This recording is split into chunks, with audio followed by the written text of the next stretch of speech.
ನಂದಗಣಿ ಬಸವ ಸೇವಾ ಸಮಿತಿ ಅಕ್ಕನ ಬಳಗ ವತಿಯಿಂದ ನವೆಂಬರ್ 14, 2025ರಂದು ಮಕ್ಕಳ ದಿನಾಚರಣೆಯನ್ನು ಆಚರಿಸಲಾಯಿತು. ಶ್ಯಾಮಲಿ ಮೀನಾಕ್ಷಿ ಹಾಡಿನ ನೃತ್ಯದ ಮೂಲಕ ಈ ಕಾರ್ಯಕ್ರಮವನ್ನು ಪ್ರಾರಂಭಿಸಲಾಯಿತು.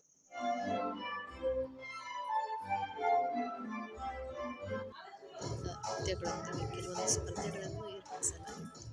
Skit on the mouth, passing the ball, musical chair. ಈ ಸ್ಪರ್ಧೆಗಳಲ್ಲಿ ಭಾಗವಹಿಸಿದ್ದಂಥ ಮಕ್ಕಳಿಗೆ ಬಹುಮಾನವನ್ನು ವಿತರಿಸಲಾಯಿತು ಹಾಗೂ ಎಲ್ಲ ಮಕ್ಕಳಿಗೂ ಸಮಾಧಾನಕರ ಬಹುಮಾನವನ್ನು ವಿತರಿಸಲಾಯಿತು.